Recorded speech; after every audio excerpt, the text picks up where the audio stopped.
L'inconscient, mythe ou réalité? L'inconscient est une notion un petit peu délicate à aborder parce que chaque fois que nous abordons la question de l'inconscient, nous l'abordons avec l'outil de la conscience. Et donc, ce que nous étudions en fait quand nous étudions l'inconscient, c'est les mécanismes de la conscience, ce n'est pas l'inconscient lui-même. L'inconscient est par définition quelque chose d'inconscient, donc je ne peux pas m'en saisir. Alors on peut se poser la question, s'agit-il d'un mythe, s'agit-il d'une réalité? Est-ce qu'il s'agit d'une découverte scientifique? Nous aurions découvert dans les fondations de l'homme un espace que l'on appelle l'inconscient, à partir duquel surgit une conscience. Faute d'éléments scientifiques, de bases de données tangibles, mesurables, explorables, nous pouvons en conclure que l'inconscient est avant tout un concept. Un concept qui n'est pas une réalité, mais néanmoins un concept tout à fait pertinent. Nous pouvons aisément imaginer qu'à l'époque de Freud, un certain nombre de thématiques étaient inabordables pour des questions morales, des questions de non-respect de l'éthique et des questions de culture. Et pour quelqu'un qui a le désir d'explorer ces questions-là, eh bien, la création de l'inconscient est tout à fait notoire, car c'est un concept qui permet de légitimer l'étude de ces sujets-là.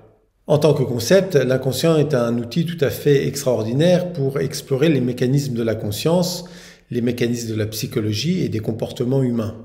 Cela a ouvert un champ d'exploration tellement vaste qu'on a fini par considérer que l'inconscient était une réalité intrinsèque de l'humain lorsqu'elle n'était qu'un concept, qu'un support d'exploration de la conscience.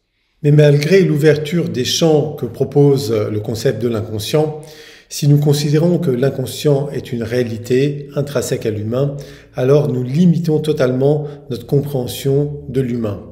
Pourquoi? D'abord parce que cela exclut toute possibilité que l'homme s'autodétermine et qu'il puisse prendre la totale responsabilité de ses actes, de ses pensées, de ses volontés, puisqu'il y a un inconscient qui lui échappe et qui prédétermine ou qui influence ses actions.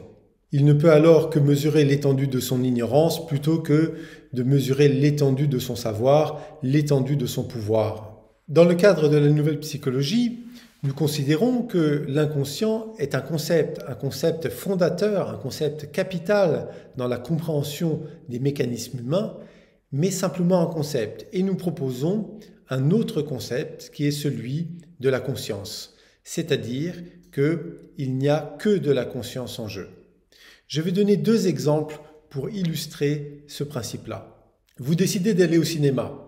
Vous achetez votre billet, vous vous rendez dans la salle, vous vous asseyez confortablement dans un siège et là, vous êtes tout à fait conscient de la personne qui est devant vous, des personnes qui sont à votre droite, à votre gauche, également des personnes qui sont derrière vous. Vous êtes conscient aussi de la couleur de la salle, des murs, des lumières, de la décoration. Et puis, le film commence à être projeté. Que se passe-t-il à ce moment-là? Les lumières de la salle diminuent et vous devenez moins conscient des personnes qui sont à côté de vous, moins conscient des décorations qui ornent la salle, moins conscient de votre environnement immédiat, pour être plus conscient de l'image qui est à l'écran. À ce moment-là, est-ce que nous dirions que vous êtes inconscient? Non, vous êtes dans l'exercice d'une conscience focalisée sur une action précise qui nécessite la diminution de la conscience des objets qui vous environnent. Autre exemple, vous êtes dans votre cuisine et vous voulez cuisiner une soupe. Eh bien, vous sortez votre casserole, vous sortez les ingrédients de votre soupe et puis vous faites chauffer la casserole. Nous ne pouvons pas dire à ce moment-là que vous êtes inconscient de la poêle qui est dans votre placard ou des assiettes qui sont aussi dans le placard. À cet instant de votre expérience, vous n'en avez absolument pas besoin. Il ne s'agit donc pas de dire qu'il y a de l'inconscient et de la conscience, mais de l'utilité et de l'inutilité. Et c'est la même chose dans le savoir. Certains savoirs ne sont pas présents en moi, non pas parce que je suis inconscient, mais simplement parce que j'en ai pas besoin pour exercer la réalité que j'ai choisi d'exercer. Ce concept de la conscience comme étant la seule donnée qui détermine notre réalité est intéressant à bien des égards. Il nous permet d'aborder la réalité sous un autre angle qui, d'une certaine manière, nous responsabilise beaucoup plus puisqu'il nous donne la possibilité d'exercer totalement notre volonté. Nous découvrons alors la relation étroite que nous avons avec les événements que nous vivons, notamment lorsque les événements vont à l'encontre de cette volonté. Nous en avons une lecture inédite qui n'est pas celle d'une dualité, mais celle d'une exploration intelligente du vivant.